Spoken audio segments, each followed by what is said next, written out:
Judul. Properti masuk. Judul hari ini. Ambil Nyong. Iya, dulu.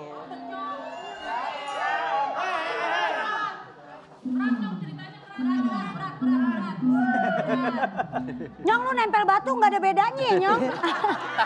Untung pakai kaos kuning. Iya, tuh pakai kaos kuning lu. Judul hari ini. Judulnya adalah Kau dan Aku Kuat Jika Kita Bersama.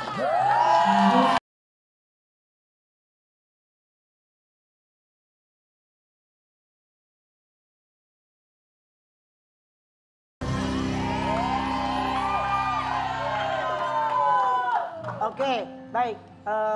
Nyong, teh Ya. manis dong Nyong. Apa? Apa dia? Teh manis. Teh manis. Ini saya tahu dapurnya. Kalau Sekarang tahu ini bikinin sabar. berarti lu.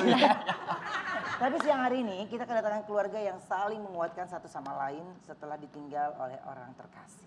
Kita panggil ini dia Mas Ikang Fauzi, Bella Fauzi, dan Soraya.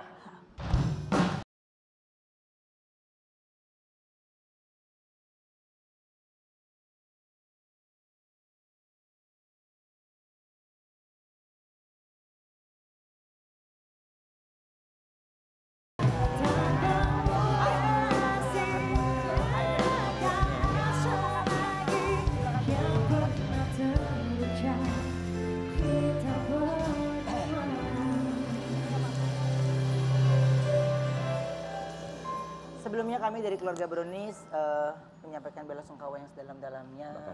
Dan ya apapun yang dilewati, kita pun juga ikut merasakan bagaimana bisa bekerja sama dengan Mama Risa. Dan kita juga pernah merasakan pada saat kemarin ini datang berdua ke Brownies. Iya, betul sekali. Nah, tegar keluarga, juga keikhlasan kepergian dari almarhumah Marisa Haq, meski susah sekali untuk dilupakan. Kita punya tayangannya dulu ya. Ya, berarti pada saat kemarin apa yang paling dirindukan ya setelah ya kita tahu udah nggak bersama-sama lagi nih, ada momen-momen yang paling dirindukan kalau dari Mas Ikang sendiri? Iya, Marisa tuh dominan ya, ibunya anak-anak gitu. Jadi emang dia yang membuat hidup kita tuh ceria, punya motivasi. Tapi bukan hanya kita aja, dia sangat peduli sama orang lain juga, sangat banyak orang lain dia tolong. Pertama-tama mungkin saya pengen mengucapkan terima kasih diundang di sini dan juga kiranya kalau ada khilaf atau salah mohon dimaafkan ya. Dia melalui media ini aku bicara ya, Audrey Brownies, dan dia didoakan terus ya. Jadi memang apalagi sekarang dia kan 15 Oktober hari ini ulang tahun. Iya. Biasanya kita betul. Sama kayak Irfan Hakim. Iya, biasanya kita jalan-jalan sama-sama gitu ya. Biasanya ada Jadi, perayaan khusus ya? Iya, kalau bicara paling dalam situasi apapun ya sangat kehilangan ya, sangat amat ya. Jadi sebenarnya separuh hidup saya tuh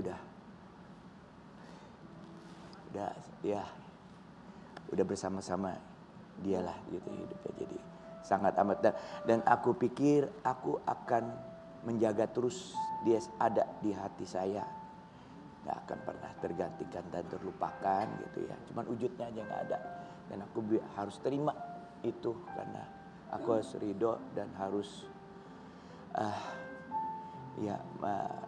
rela melepaskan karena ini innalillahi wa inna ilaihi rojiun.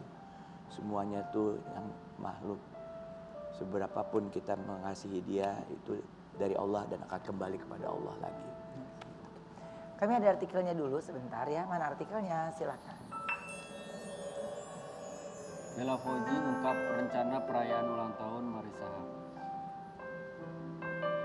Memang sebelumnya ada plan untuk tanggal 15 ini sebenarnya. Iya, Ciki sih sebenarnya. Oke. Jadi adik aku, Iya. Ciki tuh udah ada plan pengen ngajak ayah sama ibu makan di restoran Azerbaijan gitu di daerah Bintaro. Ada yang, ya pokoknya Instagramable lah. Ibu kan senang update status Iya. gitu. Terus kalau ngeliat restoran yang bagus tuh pasti dia senang gitu. Karena bisa bagus buat fitnya dia gitu kan. Nah, adikku tuh udah rencana, udah ada obrolan waktu itu, Bu nanti pas ibu ulang tahun Ciki ajak ya ibu traktir di situ gitu. Cuman emang mungkin kadarullah Allah punya rencana yang lebih baik ya gitu, Allah mungkin lebih sayang sama ibu, jadi dia ibu dipanggil duluan gitu. Ada nggak sih obrolan yang sebenarnya itu jadi obrolan terakhir dari sebelum Mbak Marissa pergi? Kalau ke aku tuh terakhir tuh ibu tuh kayak moodnya bagus banget sih, kayak dia ibu kan biasanya kalau pulang ngajar kan kecapean gitu. Nah ini sehari sebelum ibu wafat gitu ya, sempat ketemu sama Bella di rumah, Bella lagi ngetik kebetulan di depan laptop, ibu baru pulang nih dari kampus gitu, dari ngajar gitu kan, terus dia ngeliat anak baik gitu, seneng deh ngeliat kamu di depan laptop lagi. Emang kenapa Bu? Nggak apa-apa, sekolahan aja. Terus aku dicium keningnya, terus dia pergi beberes nyiram-nyiram tanaman gitu. Ibu udah enakan lagi nih badannya, temenin ibu yuk. Jadi kayak ada yang suka ngurus tanaman gitu kan, jadi dimintain tolong tuh sama ibu gitu, nyiramin tanaman yuk sama ibu badannya udah enakan lagi gitu. Sama orang rumah juga vibes-nya tuh enak gitu. Bahkan sebelum ibu di hari H dia meninggal gitu ya, ibu sempat pesan ini mie katanya. Mie goreng. Mie goreng, kalau nggak salah, dan dia bilangnya, ibu udah enakan nih badannya, mau pesen mie dong gitu. Gitu, jadi dia kayak nggak mau ngebuat kita khawatir gitu, karena kita ngeliatnya ibu juga. Terus makan, dia biasa kan kerja di kamarnya malam-malam, periksa tesis murid-muridnya gitu ya. Udah gitu ngaji dia. Ngaji, habis itu tidur, nah di situ. Hilang. Di situ, hilangnya di situ. Subhanallah. Oke, maaf berarti tahu ibu nggak ada tuh Kita nggak ada di situ. Saya di bawah, karena biasanya dia perlu waktu untuk bekerja juga di kamar kita, di kamar saya ya gitu ya. Iya. Jadi kalau udah malam baru saya mau tidur gitu. Atas. Naik gitu. Oke. Berarti ya memang setiap yang ditemui sama almarhumah itu pasti udah ada pesannya sendiri sebenarnya ya. Iya. Iya sih. Kalau kita aware tuh ada. Ada. Kadang kita nggak aware ya, karena emang semua itu Allah udah atur begitu, jadi seolah ketutup gitu loh.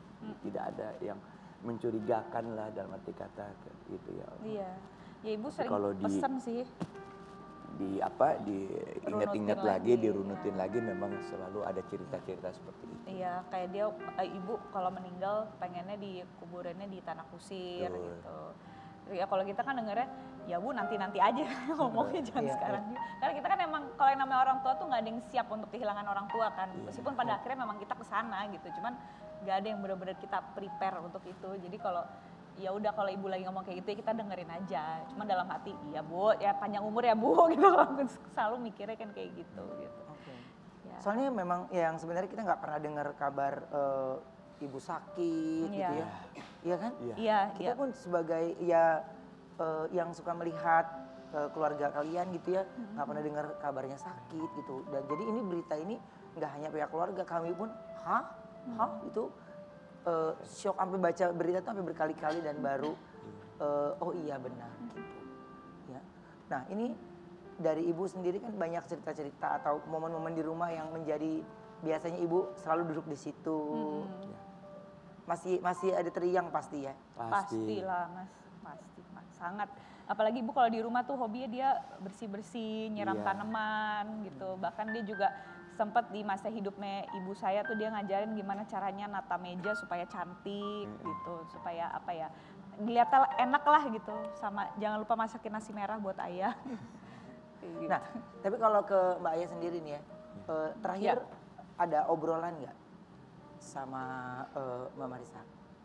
Kalau obrolan secara langsung tidak, tapi mungkin banyak komunikasi di luar itu terkait dengan masalah mungkin pekerjaannya yang mendekati sama-sama pengajar, sama-sama dosen, walaupun konsentrasi kami berbeda, tetapi gerakannya menuju ke sana untuk mencerdaskan generasi muda. Sebagai adik tentunya, karena punya 2 adik-adik, 3 bersaudara artinya, kami ini memang karakternya berbeda-beda. Kalau kakak saya kan lebih konsentrasi untuk bidang pendidikan dan politik lah. Sementara kalau saya bidangnya lebih kepada kesehatan, forensik, kepada urusan hukum pidana. Syahnas juga dengan bidang konsentrasi dia ilmu lingkungan, teknik sipil. Jadi 3 perempuan yang karakter beda, mempunyai gerakan yang berbeda, mempunyai cara komunikasi yang berbeda, tetapi di hati kami tetap ya namanya saudara itu benang merahnya nggak bisa putus. Ekspresi cintanya memang unik ya. Kalau bersaudara itu love and hate relationship gitu ya. Jadi ya itu biasa setiap bersaudara pastinya sebel tapi kangen gitu kan, benci tapi rindu seperti Tom and Jerry lah seperti itu. Dan dia bangga banget sama adik-adiknya itu. Oh, luar biasa. Terakhir sebelum ibu meninggal, kita sempat ngobrol berempat di meja makan gitu, dan ibu cerita betapa dia bangga banget sama pencapaian adik-adiknya. Kalian tahu nggak, adik saya Soraya tuh udah dokter. Iya, dokter. Itu adik-adik saya tuh di UI gitu. Itu ibu tuh bangga banget punya adik dokter di UI, itu baru adiknya Marissa Hart katanya gitu. Jadi they really look alike gitu. Terutama kalau udah ngomongin soal pendidikan tuh, ibu, mama ayah, Bu Bunas tuh udah paket lengkap banget, luar biasa. Pendidikan sama sosial ya. Iya. Seperti itu. Menarik gitu ya. Punya kakak Marissa yang memang idola masyarakat sejak dia masih mungkin di tahun 80-an. Mungkin sudah lahir kali ya di tahun-tahun itu. Jadi dia memang jadi idola masyarakat, kemudian menikah juga dengan Ikang sebagai idola bintang film, jadi pasangan yang diidolakan, dan sampai menutup matanya pun didoakan banyak orang. Jadi ketika saya sebagai adiknya melihat, wah Ica, kamu itu emang hidup kamu itu jalannya sangat mudah gitu ya. Kerikilnya itu hanya sedikit-sedikit tapi ditutup dengan sebuah kondisi yang membuat kami akhirnya melepaskan dengan banyak doa dari semua begitu. Dan itu rezekinya Ica sama Ikang. Banyak cinta yang ikut menghantarkan. Oh iya Ben, itu betul. Itu sesuatu yang buat kami itu melepaskannya itu lebih mudah perlahan-lahan. Walaupun sekarang tinggal kami berdua dengan dua anak-anaknya Ikang, dengan adiknya Ikang juga gitu ya, menjaga Ikang untuk tetap bisa aktif lagi bermusik. Nggak boleh stop nyanyi, karena buat saya Ikang harus nyanyi di panggung sebagai terapi obat gitu ya. Kayak Ayu kan kalau nyanyi seneng kan, yuk sebel nyanyi, sedih nyanyi gitu kan ya, apapun nyanyi. Jadi saya melihat profesionalitasnya Ikang itu berjalan dengan baik, perlahan-lahan. Begitu. Terima kasih. Dan Mas Ikang sendiri ini kembali manggung. Oh iya. Dan didedikasikan untuk istri tercinta. Aku punya tayangannya dulu saat manggung kemarin ini. Ya, Mas Ikang, ini seberat apapun yang sedang terjadi, tapi memang profesional yang diperlihatkan itu benar-benar membuat orang banyak lebih kagum lagi.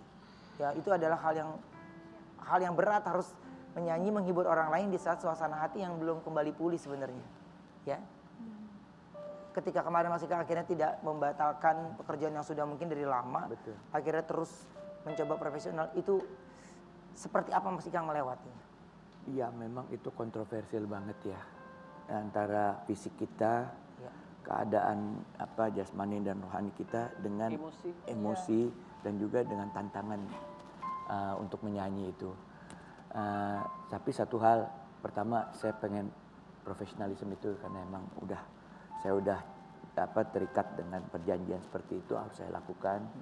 Kedua, saya juga pikir ini momentumnya untuk booster ya.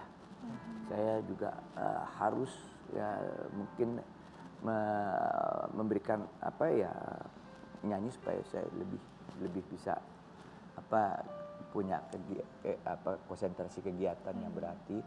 Dan yang paling penting ini, Marissa tuh seneng banget kalau saya nyanyi gitu. Ketertarikan kami tuh karena dia lihat saya penyanyi rock, dia bintang film terkenal pada saat itu kan. Kita saling mencintai di situ dengan profesinya juga masing-masing mungkin ya. Di situ jadi saya pikir dan saya pakai momentum itu Ruben untuk minta doa. Itu ribuan orang berdoa buat istri saya gitu. Dari situ kan saya dipanggil lagi ke manggung di tempatnya Niki Astria kan. Saya melakukan hal yang sama. Jadi aku berusaha untuk konsentrasi mencari manfaat supaya bagaimanapun ya istri saya tuh perjalanan itu lebih ringan ya menuju yang jannah itu. Tentunya. Dimanapun aku berada aku minta doa selalu dan minta maaf kalau ada kesalahan. Boleh kalau ada yang Mas Ikang ingin sampaikan sama semua manis yang ada di rumah?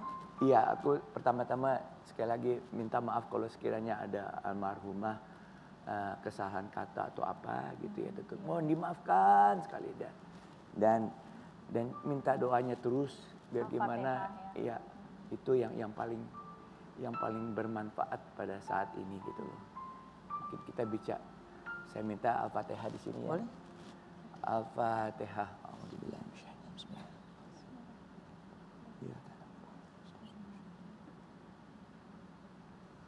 Amin. Amin ya Allah. Lapangkan kuburnya ya Allah. Masih Kang, kalau kiranya berkenan mungkin kita pengen Masih Kang bisa membawakan lagu Salam Terakhir. Ya, harus. Boleh? Aku temenin. Iya boleh. Siap. Aku videoin aja. Siap. Iya. Oh, ayah aja. Oh, ya.